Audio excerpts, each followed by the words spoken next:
Hi guys! Welcome dito sa Resan Charong. Reading nito for collective for anyone who can resonate sa reading nito. This is a general and a collective reading your energy at this time.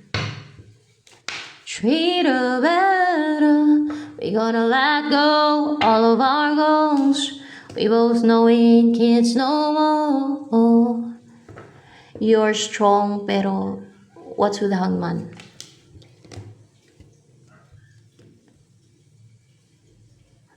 Yung lumayo na person mo sa'yo, stagnant yung connection yung dalawa. Yun ang stagnant. Yung connection yung dalawa, spiritual connection yung stagnant. But you are strong. No? You're a strong person. May inner strength, may inner stillness. You're proud of yourself. Walang masama doon, no? Na maging proud ka, wag lang yung superior na para bang masyado mataas yung, alam niyo yung gano'n. Iba yung superior guys eh. Wala na sa lugar eh. Wala sa, parang may hangin na, di ba, yung superior na tao. Alam yung superior. Yung, wala namang ibuga. Wala namang pagmalaki. Tapos huwag mataas-taasan para superior na gusto ng kontrolin, no? Yung iba. Kontrolin yung iba gamit yung witchcraft nila. Kontrolin nila yung goals ng iba, yung vision ng iba dahil sa inainggit sila. Yung mga ganon. Alam niyo naman kung yung superior, di ba? Well, it hurts, no? Kung matamaan. Yung matamaan, no? Pero kung kayo yung may mga taong superior sa paligid ninyo, well, you can relate, no? Sa mga sinasabi ko. So, ano pa ang energy mo ngayon? Ano ba yan? Upright ba yan? Yeah, it's upright. Nahirapan ka? Or na-left out in the cold ka? Na-left out in the cold? Or eto dahil hindi kumikilo sa yung person mo, na lumayo sa'yo. Kung kaya na-left out in the cold ka, yes, kasi cold siya, unemotional towards you. Parang nare-restrict niya yung sarili niya, pinipigilan niya ng isipan niya. Yung sarili niya na gumawa ng aksyon o ang kumilos sa'yo, o ang ipursu ka. Pinipigilan niya yung sarili niya ng isip niya, no? Kung kaya you feel na left out in the cold. So, ano pang energy mo ngayon?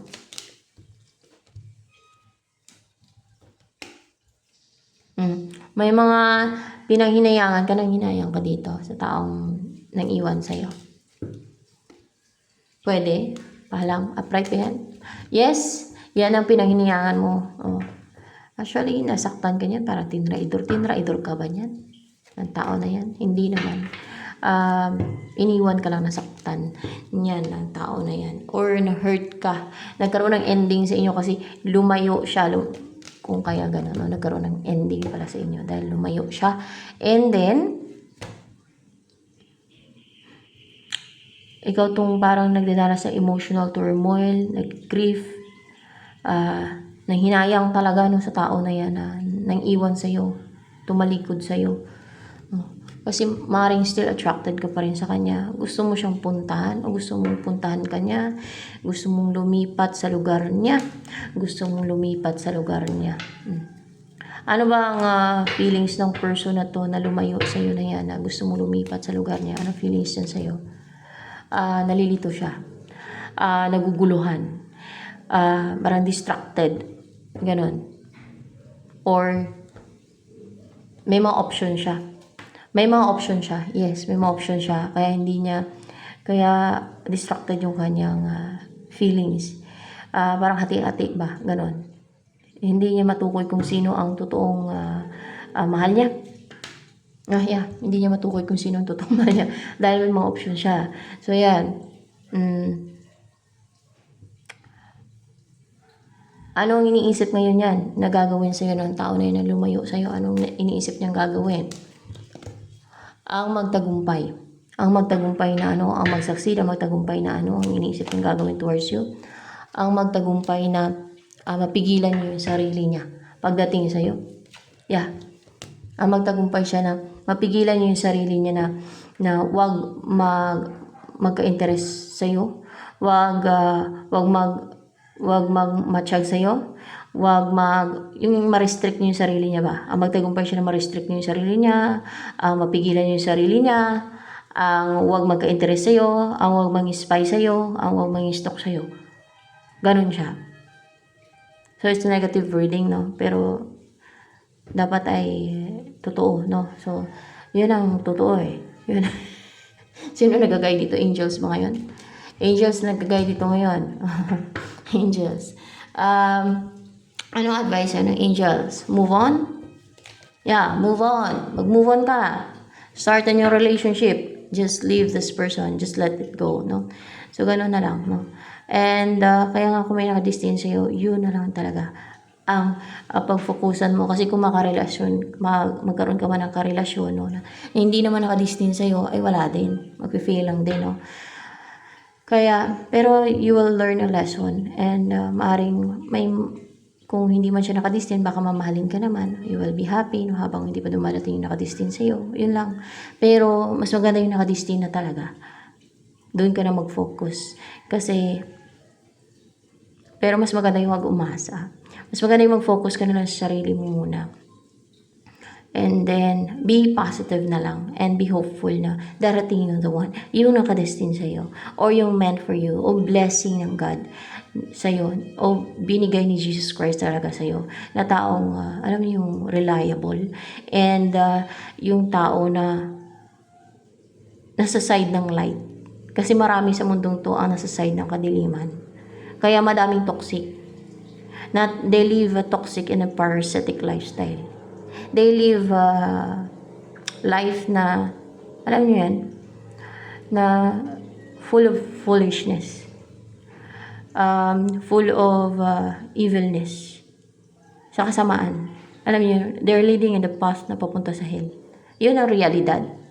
Kaya madami sa hell, di ba? Madami na sa hell. Kukunti lang, very few lang yung nasa langit. Kaya nga sabi ni Jesus Christ, a very few yung nakakarating sa langit, yung nakakapasok sa langit. Kasi, kunti lang talaga ang matino, ang mabuting mga tao. Ang righteous. Yun lang naman ang nakakapasok sa langit. Yun ang totoo. Hindi matanggap ng mga tao yun, pero yun ang realidad ng maraming tao. No? Na sige sila gawa ng masama, unfair, injustice, pero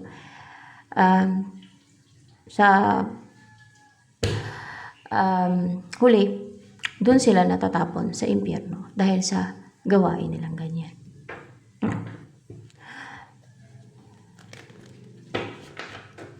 So, ayan. Meron yan ibibigay sa Jesus Christ if you're a good person. You're sa side na light, no? Kung righteous ko, kung mabuting tao ka, meron niya ibibigay sa iyo na mabuting tao din.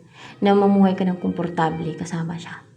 Na settled ka, na secured ka, and safe ka, and mahalin ka niya ng totoo. Na maka-Diyos na tao yan, may takot sa Diyos. Alam niyo yung tao makatwiran, yung ganon, na klase ng tao. Saan na path, itong past person mo na to, itong tumalikod sa'yo na to, saan na nalilid na path yan, papunta saan? Sa impyerno. Sa impyerno siya na path papunta, itong tao na to. Kasi para bang mayabang itong tao na to.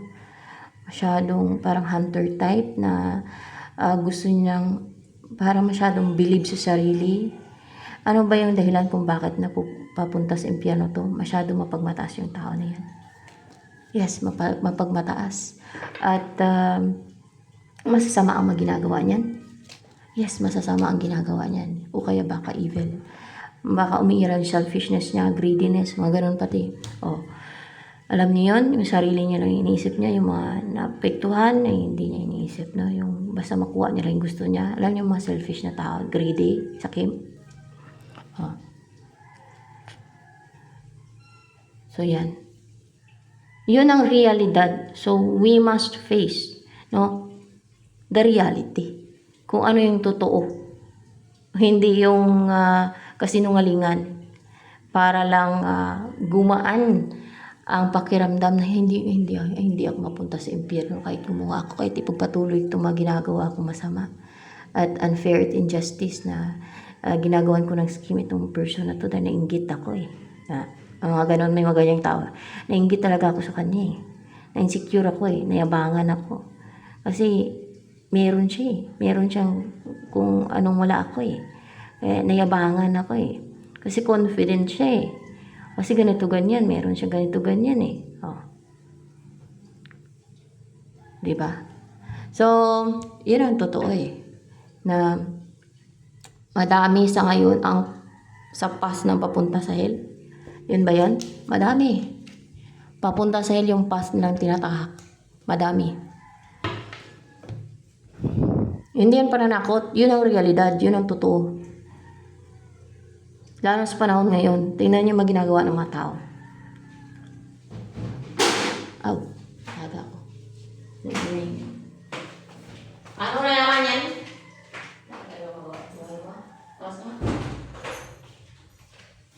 Dali. Ano?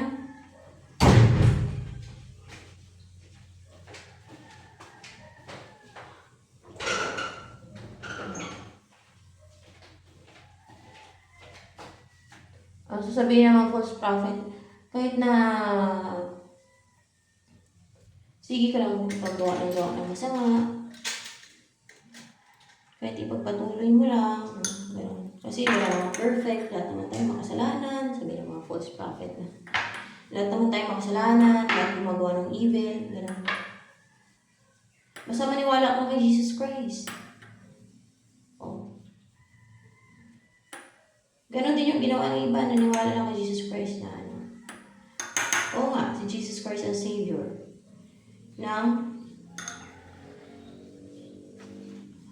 sangkatauhan, no, ng mga tao. Pero, yun nga lang, kung sige ka gawa ng masama at evil, ay hindi ka pa rin masasave. Dahil God ang magpapasya niyan kung saan nilalagay ang kaluluwa mo. Oh.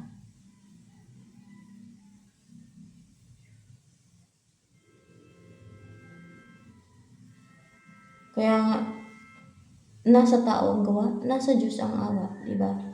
Hindi pwede na gawa ka ng gawa ng masama at evil, unfair, injustice kapwa mo, gumagawa ka ng witchcraft, dahil nainggit ka, na-insecure ka, dahil nayabangan lang.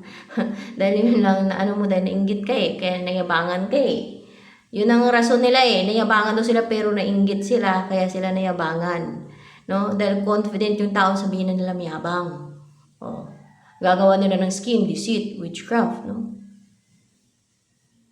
Mga atake sila.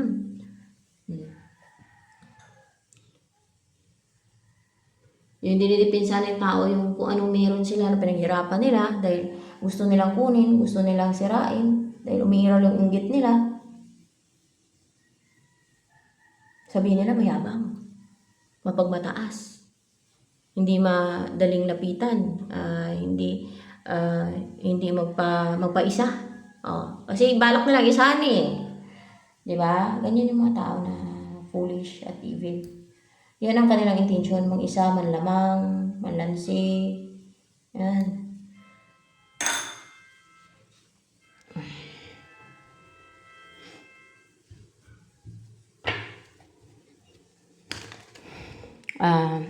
So, si Jesus Christ ang Savior.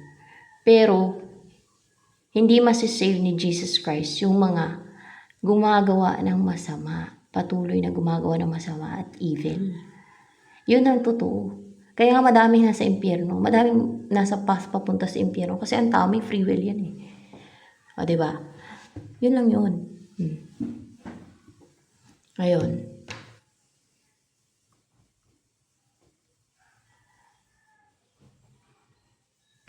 Yun ang totoo.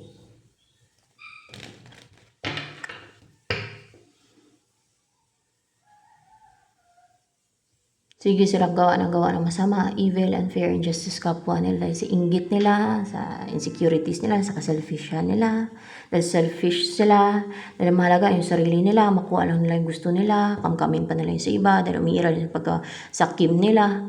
Tapos iasa nila kay Jesus Christ na salbahin sila ng Jesus Christ, save sila.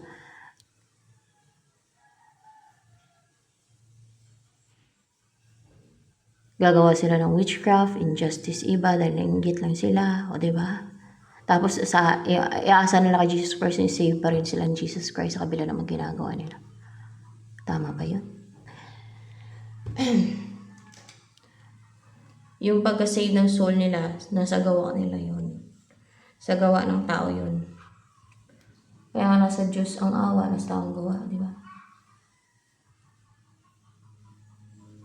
Yan. So ayun, pag natapon sa impyerno ang kaluluwa nila, dahil sa mga evil doings nila at mga sasamang gawain nila, hindi nila masisisi ang Diyos na hindi sila sinave. Dahil may free will ang tao.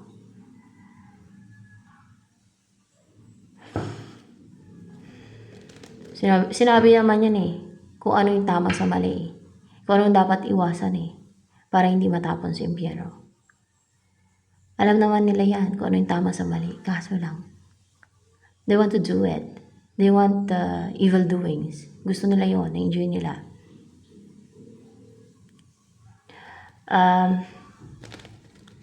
That's why may mga nasa impyerno at marami nasa impyerno. Kaysa sa langit. Ay, mga ilang tupi? 5% out of 100% ang nasa langit. 5% lang yun Yung sa impyerno, may 40% ata. Iba nasa purgatorio. Yun na yung purgatorio na tinatawag. Isipin nyo, kukunti yung nasa langit. Yun ang totoo. Pero sabihin ng mga false prophet, marami ang nasa langit. Pasahin nila yung mga tao. Na kahit sige gawa ng masama, dahil lahat naman daw gumagawa ng masama, ay mapupunta pa rin sa langit na may paasa sila na pag ito lang, paniwalaan nyo lang. No? Basta ito lang. Ito lang. Maniwala lang kayo kay Jesus Christ, masisave na kayo. Tama ba yun? Pag maniwala lang kay Jesus Christ, masisave na.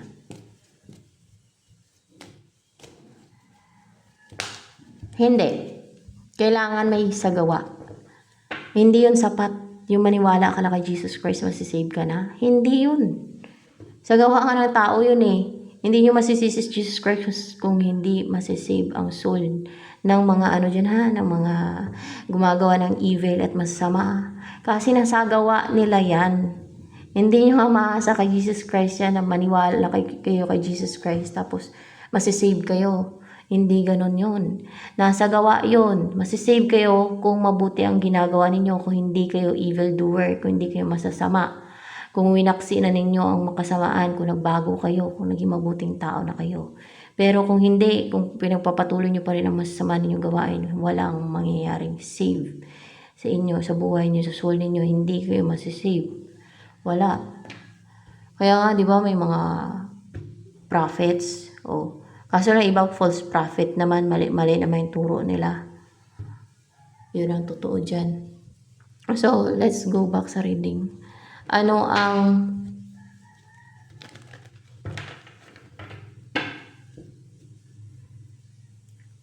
yung sige sila gawa ng evil, masama, tapos sabihin nila, naniniwala naman kay Jesus Christ. Ay, save niya ako na siya nang balas kaluluwa ko pag namatay ako. Hindi ko mapigilan kasi yung inggit ko yung pagiging selfish ko, yung pagiging sakim ko yung ano ko diba? Tapos asa na kay Jesus Christ na masave siya. Oh my gosh. Asa siya. Anong ini-embody mong energy?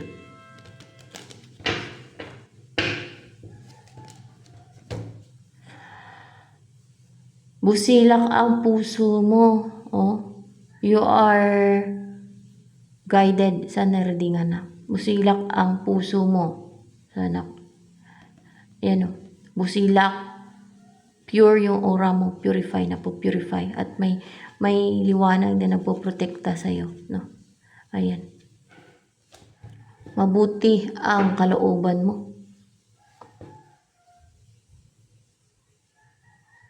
Yung mga false prophet, paasahin lang yung mga tao. Yung mga tao, tuwang-tuwa sila. Kasi yun lang palang gagawin para ma-save. Yun lang. Kahit sige sila gawa ng masama, kasi lahat naman ito gumagawa ng masama at evil. Ganun lang paniniwalain sa kanila. Ganun lang sasabihin sa kanila, pero hindi yun. Kaya ang dami dun sa impyerno madami nami-mislead So yan, madami ang pinapaniwala ng hindi totoo. Iba ang rules sa kalangitan, ibang rules dito sa kalupaan. Iba dito ang rules ng mga tao. Masyadong tinotolerate ng mga tao ang mga evil doings. Di ba? Kasi may mga devil pa dito na influensya sa mga tao alam niyo naghari dito? Devil. Ngayon, kasi hindi pa to nalipol hindi pa nabago to Hindi pa nakulong yung mga devil Yun ang mga na-influensya sa mga tao. Yan. Pati sa mga false prophet, yung mga false prophet na tinatawag, devil ang mga nagsisent yan. Hindi sa God yan. Hindi sa God yan. Kaya mga kasinungalingan at false nga yung kanilang teachings. Yung mga tinuturo nila, nami-mislead yung marami. No? Naniwala sila doon. Kasi mas maluwag doon Kaya ang papunta sa impyerno o sa hell, maluwag. Sa papunta sa langit, very makitid daw, narrow. Diba? So yun na yun, makitid. Kailangan disiplinahin mo sarili mo. You need to be righteous. And you need to be a good person. Hindi lang yung pakitang tao na good kundi alam niyo yung hindi kayo harmful. Yung hindi kayo nang-harm ng iba. Yung hindi niyo pinapakinggan yung inggit. Yung ganun ba? Yung hindi nyo, yung tinanggal yun na yung mga inggit ninyo, yung nagbago kayo. Yung mga ganun, yun ang righteous. Alam nyo naman. Yung sumusunod kayo sa, alam nyo na. Yung, alam nyo naman kung ano yung righteous, di ba? So yan. Hindi ko na kailangan explain yan.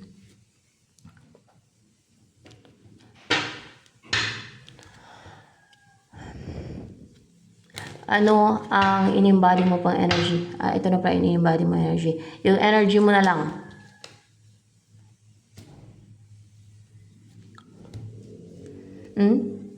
You are confident. Mataas yung self-esteem mo. You are fiery. Fiery also. And positive. Passionate. Passionate guys. You look sexy. Hot. Hot and spicy. Charot. Hot.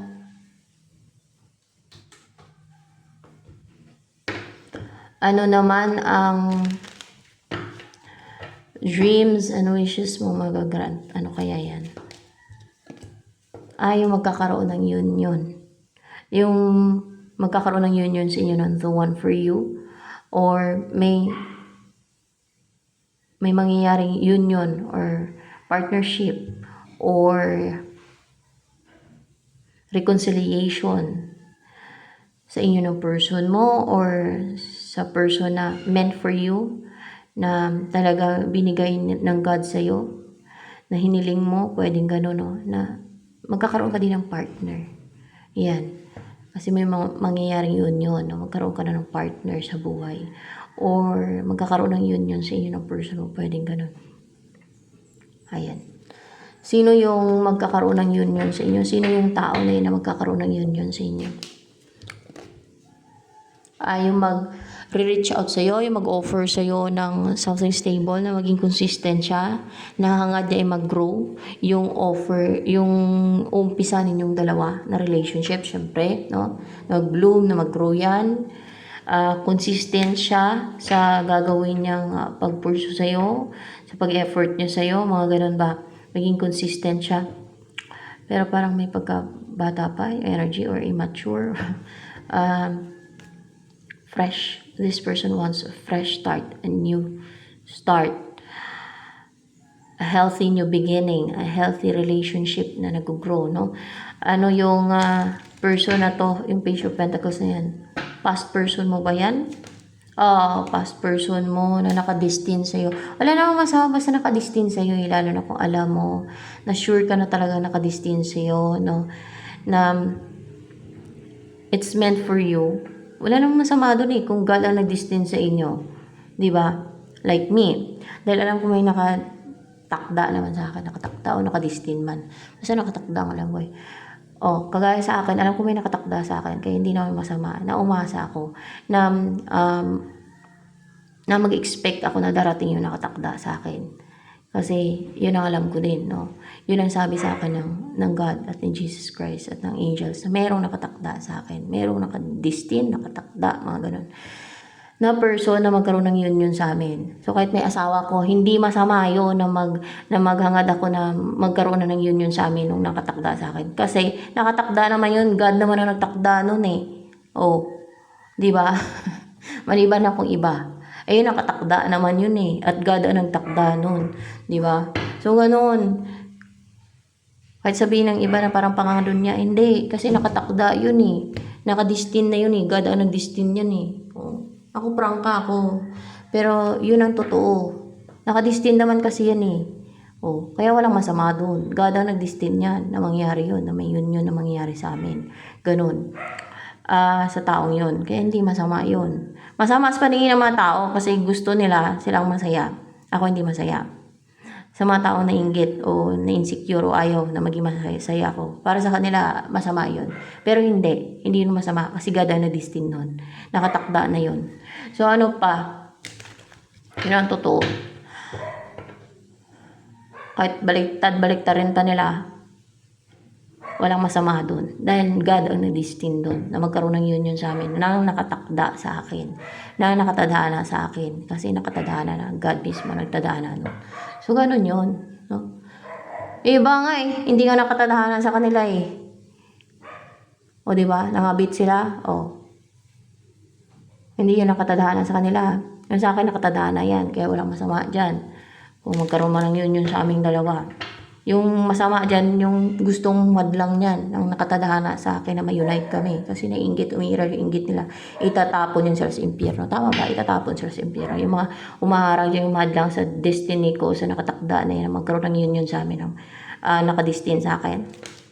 Ay, tapon sila sa impyerno. Ang problema sila doon sa impyerno, iyak-iyak sila doon. Tapon sila doon sa impyerno. Kasi nakadestin yan eh, gusto na harangan. Dahil ayaw ba nilang maging masaya ako? Ganon. Ayaw nilang maging masaya ako. Oh, see? So, ganon din yung ginagawa nila sa iba.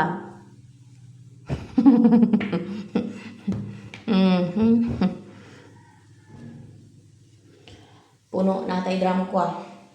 Teka, tingnan muna.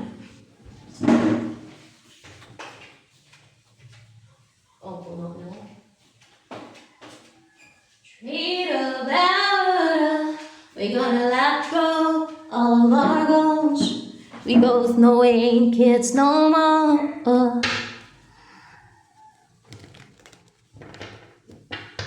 Sabihin mo pa ang prinsipe ng Inglaterra eh, kung nakatakda sa akin yan eh. Oh, no one could question it, di ba? Kaso lang hindi naman siya prinsipe ng Inglaterra. Si Prince William sa tawa ako ba? Pero hindi. Well, anong next na mangyayari sa buhay mo dito sa niradingan na to? Anong next na mangyayari sa buhay mo? Ay guys, magiging abundant. Oh. Madaming source of income, business. Oh. O madami kang properties, pwedeng ganyan ha. Basta it's so abundant na buhay. King of diamonds. Fish. Sumisimbolo ng business tong fish eh. At yung tubig, abundance. Maging napaka-abundant, napaka-wealthy mo niyan. Maging pero mukhang simple lang kayo, no? Na magiging yung magiging asawa mo o magiging partner mo, parang simple lang kayo, marunong kayong makontento. Alam niyo yung gusto niyo yung simpleng buhay na magtanim-tanim kayo sa paligid niyo, kahit marami kayong negosyo, kahit marami kayong pera, kahit napaka-abundant.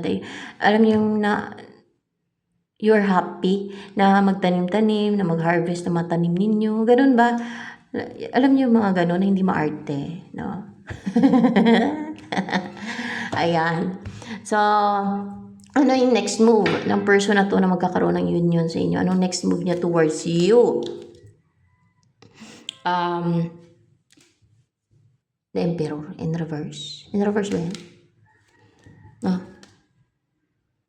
Upright? Hindi in reverse. Upright ba yan? Yung Emperor. Upright. Upright.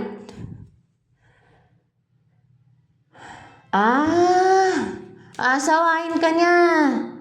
Oh? So, fully. Napangasawa ka na niyan. Oh, asawahin ka niya. Magkakaroon ng union sa inyong dalawa. Anong gusto sabihin sa'yo ng person na to na magkakaroon ng union sa inyong dalawa na asawahin ka daw niya? Hindi siya stable, hindi siya komportable na mag-isa, nawala ka sa buhay niya. Nawala ka sa buhay niya na yung nagpipigil siya sa damdamin niya ba? Ayan. Na kinukontrol niya yung damdamin niya, yung sarili niya. Hindi siya masaya. Tapos, hindi siya masaya na hindi siya nagtitake ng action sa iyo, na walang movement sa inyo, sa inyong connection. Kilala ka na nito. Oh. Ito, move on ka na dyan sa isang person na wala naman yan. Ito, iba to. Yung nakadistance sa iyo. Magkaiba yan silang dalawa. Magkaiba yan. Para bang mag-antay ka lang dito sa wala ito. Ito sa taas na to, wala yan. No? Wala yan, tao na yan. That's not the one for you. Itong isa, yung magkakaroon ng union sa inyo, yan ang the one for you. Malalaman mo na lang yan. Ipupurso ka yan. Oh, very attracted yan sa'yo at gusto niyang magsama kayo. Ito the one for you. Yan ang kasing the one eh. Yan ang yung nakadistance sa'yo. So yan, ito na lamang guys for collective reading.